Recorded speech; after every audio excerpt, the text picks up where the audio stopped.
I think Wave Clear might be the name of the game. Let's head into Battleground number 2 and see where that will take place, as it will be Cursed Hollow, picked by Team Freedom. A little less important when it comes to the Wave Clear compared to Volskaya, but not terrible to be able to get the focus onto this. I will say, I think it's a bold move from Team Freedom to go to Cursed Hollow. Mainly because when I think of the wild one-off picks that I'm afraid of from Octalysis, this is a battleground that enables those playstyles. Things like Samuro. Even though we've only seen it on Dragon Char one game, I'm waiting for the day that we just see Goku decided to pick Samuro, and now suddenly he's having a heyday. Hanzo will always be a threat when I see Lutano on one side of things.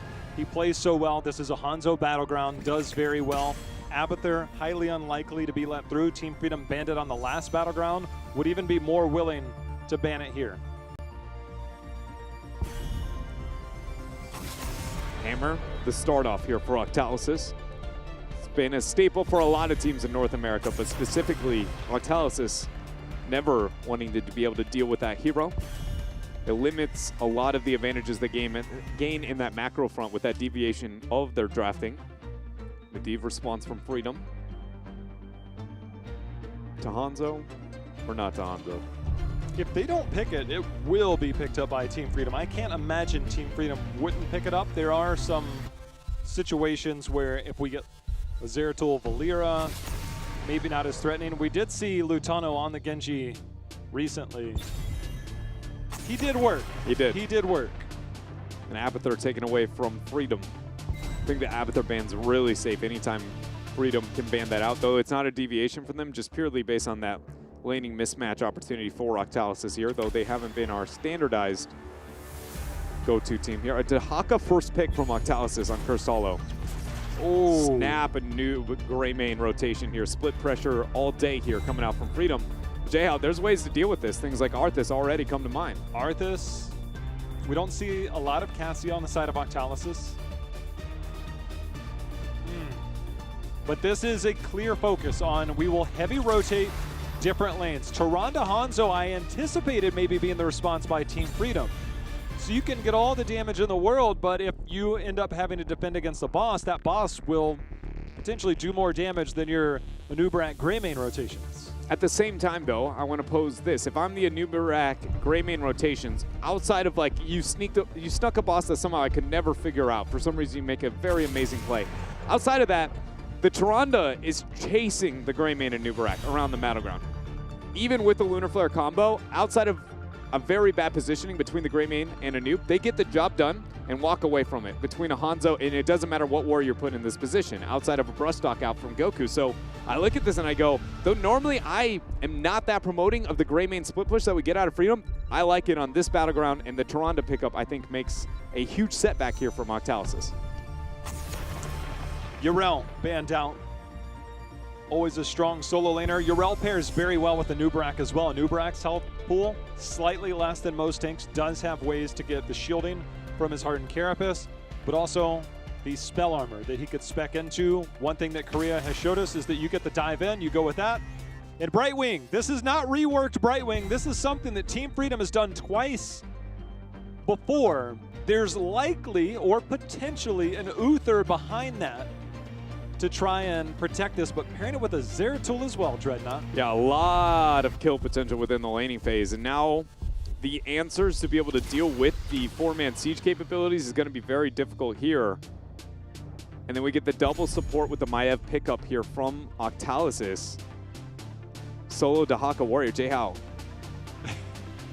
Octalysis keep going down the rabbit hole farther and farther, but I'm not going to lie, I look at this and I'm still sitting on the side of Team Freedom. And after the dominance they displayed in game number 1, I'm suddenly a little concerned for Octalysis. Maybe they'll prove me wrong. I'm almost hoping they do. Ball stat. My goodness, this is gross. That's a Yoda favorite in the past. Greymane has been played by Yoda at times. Actually, it will be. Picture this. I have a Anubarak Greymane. I want to split push really hard, right? When I open, you probably expect my Greymane and Anubarak to go to the off lane. Bottom lane is most places where people try lane, so I'm going to assume you go top. I sent my Falstad. That's fine. I sent Zeratul bottom, starting as early as level 1. All I'm going to do is send Falstad halfway through to the horseshoe on the top half, scout for information while you get the siege on top. Once you reveal yourself, Brightwing TPs onto the Zero, Falstad flies bottom, and that you have a 3-man bottom. And you negated the siege on top, but I gained just as much on bottom. You can't stop both with this composition, and it's going to be constant dancing by Team Freedom. But if they fall behind, so does their team fight very, very quickly here. That in mind, the lack of main warrior makes it hard for me to support Octalysis' team fight too, but I feel like Freedom, they've got the huge macro advantage, and that's what they're great at. The global is going to be fun. You bring up an excellent point. We're going to see if that is the strategy right out of the gates. It's time to get into game number 2. Team Freedom up 1-0 here over Octalysis. The laning deviation early on between the kind of transfer between those globals I think is going to be very devastating. Also, J-How, think about this. A Nubarak split pushing elsewhere while Brightwing or Falstad split pushing on the different side of the battleground. Zeratil's just constantly sharking, trying to force the heroes that are trying to track down that Greymane or Nubarak or anybody else.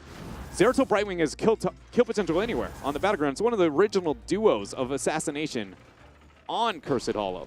And look at this. There's the Zeratil going towards the opposite lane as you see the split push towards bottom. I would argue Falstad should be through mid because Falstad doesn't have a true global. It's a soft global, whereas Brightwing has a true global. But, you know, I'm just nitpicking a little bit here. They're already deviating from it here. Interesting choice. Greymane and Noob going to go back to mid. The Tyrande Owl from that angle allows vision across multiple choke points. The Zeratil positioning I like as well. If you saw that on the minimap, he stays out of vision of that owl. That's always so important. It's the small things of hiding information. You're not hiding much when the Greymane and the Nubarak go mid. Well, Draded is hiding himself here. Actually, didn't show there quite yet. Nobody knows where the Tyrande has displayed itself, so nobody knows where the kill potential is, which is why Freedom's afraid to get that all-in push. But now they find themselves on the top half, and they guessed right. No Tyrande here to defend across this. Let's see how much they can get done. Starts with about 15% at best there on that bottom turret. But what Goku did there is the exact same point that I made about the Deckard previously, is that the beetles can only absorb so much damage. Later on, as they scale up, the towers do not.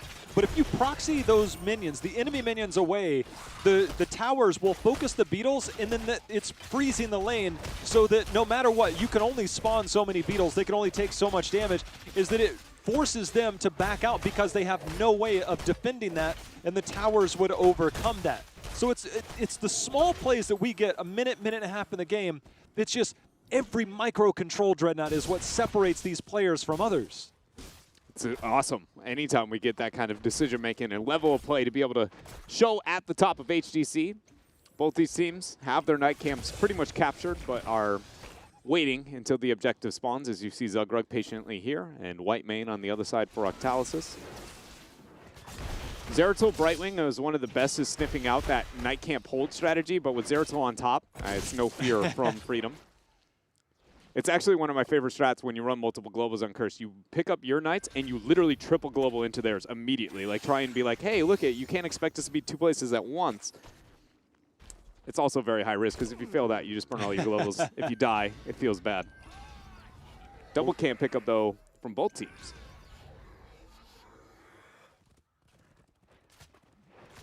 Level 4, some waiting. Thick skin. Not going into the Z talent either, going in more into the poly. Oh, unstable anomaly, getting the extra damage when they pop out of that. Yeah, it's really useful. A lot of people underestimate the impact it used to have, especially before it got nerfed on our wave clear. Really useful to polymorph the middle minion and then the AoE splash. Not quite the exact same in modern day, but helps when it comes to those team fighting too. Middle night camp advantage. Been pretty easy clear for Team Freedom, but Octalysis is going to be able to eventually rid of that back-end wizard as time moves on. Are you surprised that we haven't had more aggressive rotations with the Anubarak Greymane that we've seen in the past from Team Freedom? Yeah, I am very much so. I think that Octalysis is doing a pretty good job of not giving any information away for free to give it a free advantage taken up. But I've been interested on the Falstad decision. Honestly, when it comes to the Falstad laning positioning, I think cripples a lot of their rotation capabilities.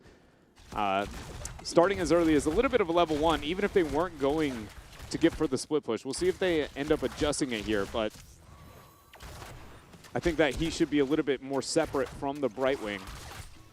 And Zeratil should be more prone Zeratil's going mid. Yeah, shark around like this. Adjusting. Gotcha. channel from Drayden. Interesting use on the impale there, just because it was a very easy auto attack target. It's one of those, will that cost you? Not going to be the answer for now. Freedom does have Falstad and Zeratul still on mid. Justin's going to meet the Zeratul once more. Not going to take a full trade though. For every minute that goes by, now that we're at level 7, level 5 is when bosses spawn in the game. If you don't have to contest a tribute, because we don't know where number 2 is, and we won't know where number 3 is until we see number 2, and even then it's not 100% depending on the second spawn, but it's predictable. But if you can get an advantageous rotation with just a 2-man of a Tyrande Hanzo while you get soak elsewhere, can create an early game advantage. We see some wormhole use there by Zeratul. This is one of the more quiet and patient approaches I've seen to a first tribute. But that victory on bottom is actually a huge win. The Dahaka versus Brightwing matchup is in favor of the Dahaka as time moves on. The biggest thing is that he can never brush stock as long as Brightwing is within vision, because she'll always polymorph to get the interrupt and the teleport out at the exact same time. So you need to make sure that you get enough threat onto her to force her to be in a bad position, sit back and rely on her passive. That gives you a free brush stock. So Goku didn't buy himself a brush stock yet, but he did in the future here based off of that trade. Some camps are available. Yoda will try and get the splash, but we get the wormhole option. This should be, I don't think Anubrak's willing to... Ooh, too little, too late. Pick up here for Octalysis as Prismat finishes the channel. If that doesn't happen, how much longer do we go, do you think? I mean, we're at 5. The tribute spawns at 3 minutes. That was 2.5 minutes of just staring at each other. It could have gotten a little bit more wild. If you take Beta Barbs on a Nubarak with the AoE dot afterwards, it just removes an entire territory you can get the channel on. I think we would have gotten it a little bit more there. Also, we've got the cocktail at level 7, getting the stacking on that. And because of that stall-out process, Greymane actually already has 10 stacks, Dreadnought. And he's only been at the level 7 talent tier for 2 minutes? Yeah. It's really interesting. It's a talent that we don't ever see really in modern day since the nerf onto the Flask for the most part. But it just adds to his overall damage. Out of all the nerfs that came into Flask build, that's still the one talent that is just a raw overall damage output. It's just you don't have the massive range and the free explosion in the same way you used to there on Poke Greymane. Well, sometimes we'll see teams rounding the 3rd tribute, maybe getting Curse when they have Heroics. This time we're approaching number 2. Justin comes in, gets the tether over the wall there. Nasmus lurking. Yeah, he's about to teleport in. Gets damage onto Prismat. Not going to follow up yet. Tribute positionally in favor of Freedom. Containment Disc was the pickup also, so that will be something whether they can find a target or whether they try and prioritize taking a key member out of the game, as Prismat will get the stall there on Zugrug. Nobody going to start the next channel yet. Falstad getting the clear on mid. As time goes on, I still feel Freedom's comfortable with these circumstances because of the Falstad off lane. He's getting so much value out of Season Markman. Prismat gets knocked up. Flight in from Lutano, gets damage onto Buds. Gus away, pushes Prismat right into the rest. That was clean synergy there from Freedom. And now a Tyrande as a gift. See if Drayden can make it out. Go for the throat was used. The healing is going to be there. It's enough for now. The Emerald Wind pushing them out, and Greymane coming in. Yoda will get the takedown. That's a 2nd member down. The drag's going to land onto a Nubarak. Zugrug goes down as Justine trying to get the resets. Gets a few more, tries to go in. There's a containment disc onto Falstad. See if they can get the follow-up. Goku should have a drag outside of this, Dread. Yeah, drag comes through, and actually we see the Lutano teleport, but Collusion keeps him alive. My goodness. Meanwhile, Zeratul actually made his way. Nasmus, the second that fight went sour, he teleported over the wall, picked up the tribute, and restored the balance there 1-1. Hanzo going boss. He's waiting for some support, and Nasmus and Team Freedom, they've been around the block. This is nothing new to them. They will start the boss on their own. So the boss for boss here. With the slower rotation of the rest of Octalysis, this should be mostly in favor of Freedom. Goku will sniff this out. Maybe feign and invade. The Team Freedom, they won't relinquish that. And JL, we've talked a lot about the bosses and how problematic they're going to be in this game. Goku. That's a burrow. There's still an impale. He's got to have Dark Swarm. Drag lands. Oh, that saved him. That was clutch. Wow. You cannot play that any better, Dread. You can't. The patience maybe there. not be there to begin with, but if you find yourself in that position, you can't play that any better. And he ends up holding his own. But bringing it back towards the boss, one thing we haven't talked about is if this game gets to 20, I don't care how much race you have. When it comes to control, Freedom is unrivaled. Continuous wins from Brightwing with the Emerald Wind picked up, with the Wind Tunnel of Falstad, the Cocoon, the Void Prison. I mean, legitimately only Greymane does not have some of the best boss control we have in Heroes. And so I wonder if some more pressure towards these tributes should be applied by Octalysis, because Freedom, late game bosses, even though they don't have the race, they do have the control. Prismat got rooted, and Nasmus happily used some damage to come in there, and there was some follow-up from Yoda to get some splash damage. The boss in the bottom has a couple of minion waves with it. This made it all the way through the keep wall. Octalysis, they'll start the channel. Justin comes in. Feigns the blink. He's got to be careful. He's got some members rotating down. Falstad made his way back. It looks like, based on the minimap, that took down the keep wall on the other side as well. It did. Got a lot of free damage onto the keep, too. But that top giant that nobody took care of is getting free damage onto the keep in favor of Freedom. Yeah, that's... And it's in that weird position where it's just on the corner. It's going to take at least half of that health. This is a huge win. And the Void being able to stall this out. The next minion wave just spawned. I'm not going to lie, J-Hal. That boss is the real MVP. Or, excuse me, this giant is the real MVP of this game. We're looking at next boss. Now will more than likely take keep. And now it threatens game, which as Octalysis, their next boss, doesn't threaten core as hard. That's the difference that they just gave up there. So Octalysis will find themselves potentially in a disadvantageous position if we see the same race around those bosses minutes away.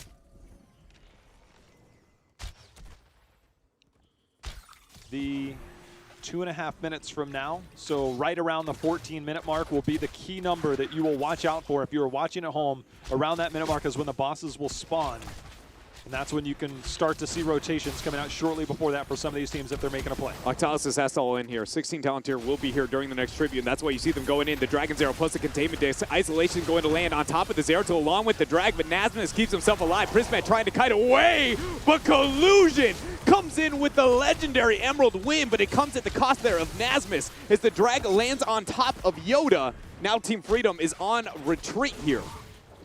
Prismat just barely survived in that fight. Had he had 16 Dreadnought with the piercing scatter arrow, he might have been able to rip one. There's the mighty gust used to buy time, but the blink back in. Justin's got to be careful. The hammering's going to hit. The heals are enough to keep him alive. Goku coming in, lands the drag on a Brightwing. They're trying to get the follow-up kill. The ice block is going to be used. Collusion surviving for now. Can he stay longer? Goku has one more drag, and he will go ahead and confirm that kill. Octalysis is fighting back. Octalysis hold their own there at the very end of that, what seems like a near miracle with how well that fight opened up with Team Freedom, especially post Emerald Wind there from Collusion, but now it sets it to a cursed point for both teams, dead even when it comes to the experience. 16 into 16. The only advantages gained are structurally in favor of Team Freedom by all the things we talked about before, as you see Nasmus post 16 a lot more threatening.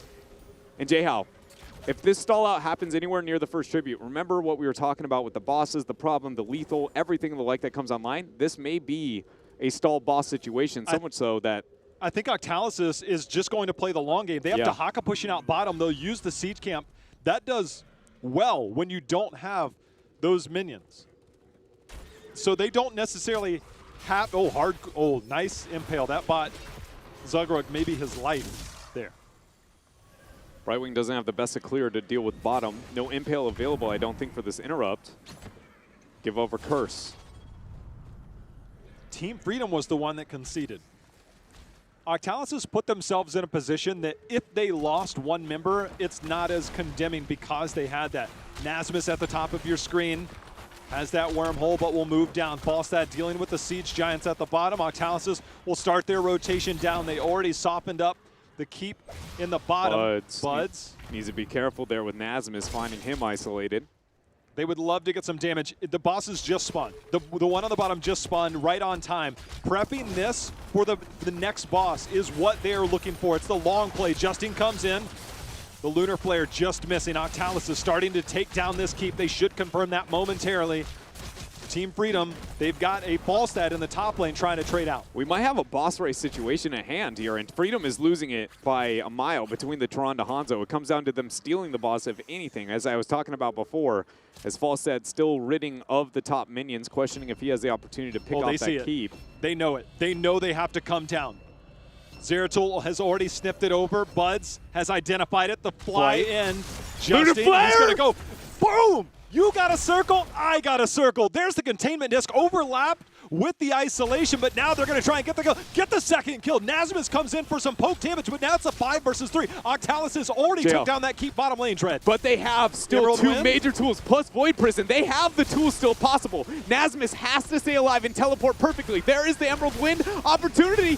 Collusion gets the boss here, but does it save the game as Team Freedom lose themselves to Nazimus? The boss comes through, go for the throat. Yoda finds his kill onto Goku. There goes for the throat once more onto Draded. Not able to pick up the kill. That's it. Of Team Freedom go down. 11 seconds till the fall set is up with the Cocoon. They have Gust. They will have Cocoon. They can isolate one target, Gust others as well. It doesn't necessarily net a kill. It could, but it might be enough to save the game. Falstad back up. There's only one catapult. They'll get the Siege Giants as well. That boss I don't think they can. Every other minion wave. Octalysis, if they don't get it this way, they continue to run into the threat. They're going for the core here. 15 seconds left before Zeratul. They have nothing to worry about in terms of the VP. They're sieging up right now. They just don't have any siege damage when it comes to their composition. Lutano clearing the Giants on the back end. That containment disc, they have to one-shot this. Lunar Flare.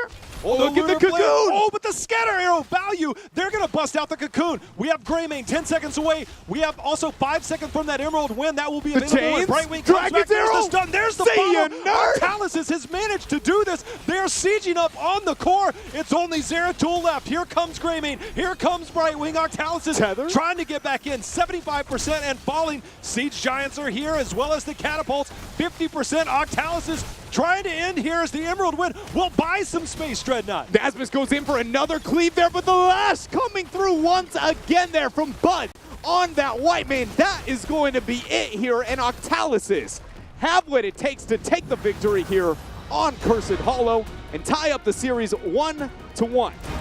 Oh my goodness. We have ourselves a series. Now that's... Let's go. Octalysis, the way that they ended that game, Dreadnought, that's one way.